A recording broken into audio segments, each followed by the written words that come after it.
Hyderabad metro రైల్కి సంబంధించిన దాని మీద ఉండే యాడ్స్ మీద మాట్లాడినందుకు గాను నా అన్వేషణ అంటే దాని గురించి మాట్లాడినందుకు కాదు, అందులో కరప్షన్ జరిగిందని చాలామంది అఫీషియల్స్ పేర్లు చెప్పి వాళ్ళందరూ ఇన్వాల్వ్ అయ్యి ఉన్నారని, డీజీపీలు, ఐజీలు, మెట్రో హెడ్ ఇట్లా వీళ్ళందరి పేర్లు చెప్పి వాళ్ళు ఇన్వాల్వ్ అయ్యి ఉన్నారని, ఏకంగా తమిళలో 300 కోట్ల స్కామ్ అని హెడ్డింగ్ పెట్టినందుకు గాను misrepresentation, misinformation, information technology act కింద ఇతని మీద కేసు అయితే ఫైల్ అయింది, నా అన్వేషణ మీద. ఇది మనందరికీ ఆల్రెడీ తెలిసిందే. ఇతను ఈ మధ్యకాలంలో విపరీతంగా చేస్తున్నాడు అట్లాంటివి. నిజానికి ఏపీ గవర్నమెంట్ కూడా పెట్టుండాలి, మరి ఎందుకు పెట్టలేదు? వెంకటేశ్వర స్వామి ఫోటో పెట్టి, చంద్రబాబు ఫోటో పెట్టి ఇన్ని కోట్లు 1000 కోట్లు ఎంతో పెట్టి స్కామ్ అని పెట్టారు. జగన్మోహన్ రెడ్డి పెట్టి 1000 కోట్లు పెట్టి స్కామ్ అని పెట్టారు. వైసీపీ కూడా ఫైల్ చేయాలనిపించింది నాకు కేసు అయితే. అన్ని వీడియోలు రాంగ్ కాదు, కానీ కొన్ని వీడియోలు కావాలని మరీ టూ మచ్గా రిలేట్ చేస్తూ చెప్తున్నాడు అతను. ఫర్ ఎగ్జాంపుల్, మన పహల్గామ్ అటాక్ అయినప్పుడు ఎవరైతే ఈ ఆంధ్రప్రదేశ్లో ఒక 20-30 మంది బెట్టింగ్ యాప్స్ని ప్రమోట్ చేస్తున్నారో వాళ్ళ మీద కేసులు కూడా పడ్డాయి. వాళ్ళలో ఒక ముగ్గురు ముస్లిమ్స్ని ఎంచుకుని ఆ ముస్లిమ్స్ మాత్రమే 3 ఫోటోలు పెట్టి ఈ ముగ్గురు ముస్లిమ్స్ వల్లే పహల్గామ్ అటాక్స్ జరిగాయని చెప్పి ఇర్రెలవెంట్ థింగ్స్ని కనెక్ట్ చేసేసి, పులిహార అంటాం కదా, అట్లా సంబంధం లేకుండా కనెక్ట్ చేసేసాడు. వీళ్ళందరూ ఏదైతే ప్రమోట్ చేస్తారో ఆ యాప్స్ అన్నీ వేరే పాకిస్తాన్ వాళ్ళు అంట. సో ఈ డబ్బు అంతా కూడా పాకిస్తాన్కి వెళ్ళింది, అందుకే ఆ డబ్బుతో వాళ్ళు టెర్రరిస్టులని స్పాన్సర్ చేస్తే టెర్రరిస్టులు వచ్చి అటాక్ చేశారంట. మరి నిజంగా ఇదంతా నిజం అనుకుంటే ప్రమోట్ చేసిన వాళ్ళు మిగతా 27 మంది హిందూస్ కూడా ఉన్నారు, వాళ్ళ ఫోటోలు కూడా పెట్టారు. బట్ అదే అంటున్నా, ఒక కైండ్ ఆఫ్ ఇర్రెలవెంట్ థింగ్స్ని కనెక్ట్ చేసి క్లిక్ బైట్ లాగా చేశాడు.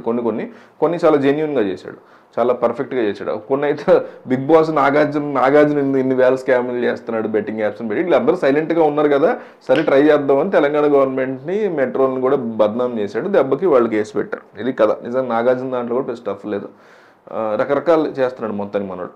అయితే ఇతన్ని సేవ్ చేయడానికి, సేవ్ అని ఎందుకు అంటున్నానంటే, ఎప్పటికైనా మరి ఇండియా రావాలి. ఆల్రెడీ తన యాత్రలు ముగించేసుకుని చాలా ఎక్సలెంట్గా చేస్తాడు. ప్రపంచ యాత్రలు మాత్రం మనోడిని మించినోడు ఇండియాలోనే అవ్వలేడు నా దృష్టిలో, అసలు వరల్డ్లోనే లేరేమో కూడా.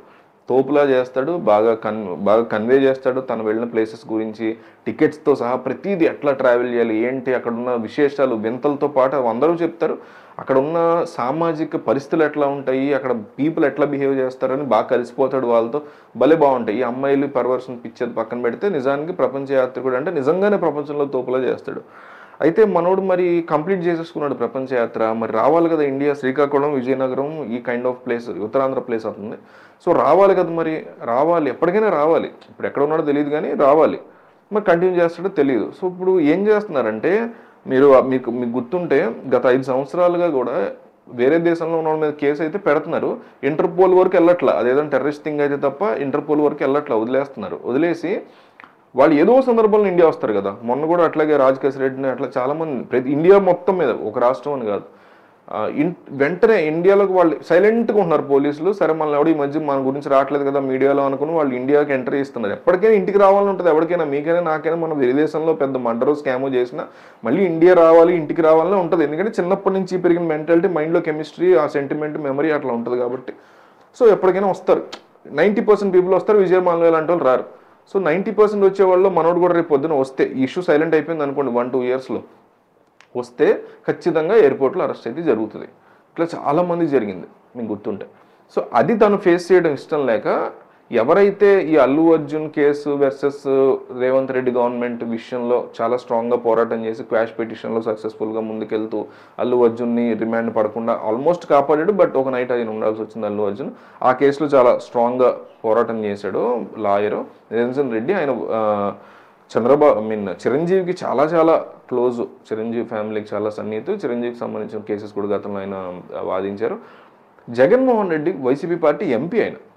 సో ఆయన్ని హైర్ చేసుకుని కాస్త డబ్బు గట్టిగా తీసుకుంటారు ఆయన కానీ ఆయన అసిస్టెంట్స్ కానీ, డబ్బుని కాస్త గట్టిగా తీసుకుని ఆయన్ని హైర్ చేసుకుని ఆయన ద్వారా తమ కొడుకు సంబంధించిన కేసులో క్వాష్ పిటిషన్ వేయాలి. క్వాష్ అంటే ఏంటంటే, ఏదైతే అసలు కేసు ఉందో ఆ కేసుని మొత్తానికే కొట్టేయండి, అది అసలు సంబంధమే లేదు మా ఓడికి అనేయడాన్ని క్వాష్ పిటిషన్ అంటాం.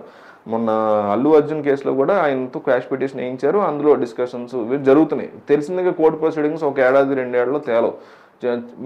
జస్ట్ అప్పుడే పుట్టినోడికి మీసాలు గడ్డలు వచ్చి ఆడి పిల్లలు వచ్చే వరకు కూడా నడుస్తూ ఉంటాయి కేసులు ఇండియాలో, 95% ఆఫ్ కేసెస్. సో ఇందులో క్వాష్ పిటిషన్ వేస్తే ఎప్పటికైనా, ఇప్పుడు కాకపోతే 2 ఏళ్ళకైనా, అదృష్టం బాగుంటే ఏడాదికైనా సెట్ అవుతుంది. అప్పుడైనా మావాడు రావడానికి ఎటువంటి ఇబ్బందులు ఉండవు అనే ఫీలింగ్లో ఎవరైతే వీళ్ళు ఉన్నారో నాన్వేషణ పేరెంట్స్ కానీ అమ్మ నాన్న కానీ బ్రదర్ కూడా ఉన్నాడు, వీళ్ళందరూ కలిసి నిరంజన్ రెడ్డిని అప్రోచ్ అయ్యే ఉద్దేశంలో ఉన్నట్టుగా తెలుస్తుంది. మరి ఆయన యాక్సెప్ట్ చేస్తారా ఇలాంటి కేసుని? చేస్తారు, మనీ ఇస్తే, అంటే కన్సెంట్ ఉండి మనీ ఇస్తే చేస్తారు ఎవరైనా. సో చేస్తారా, చేస్తే కనుక ఈయన కాపాడగలుగుతాడా ఇతన్ని అనేది ఒక బిగ్ క్వశ్చన్ మార్క్ మారింది. ఇలాంటి కొన్ని ఎక్స్క్లూజివ్ అండ్ కాంట్రవర్షియల్ కేసెస్ ఆయన డీల్ చేస్తూ ఉంటారు. జగన్మోహన్ రెడ్డి సంబంధించిన అనేక కేసెస్ కూడా ఆయన డీల్ చేస్తుంటారు. సో ఈయన గనక ఇన్వాల్వ్ అయితే ఆ నా అన్వేషణ క్వాష్ పిటిషన్ని మూవ్ చేసి సక్సెస్ఫుల్గా ముందుకు వెళ్ళగలుగుతారా? మీకేమనిపిస్తుంది? కామెంట్ చేయండి.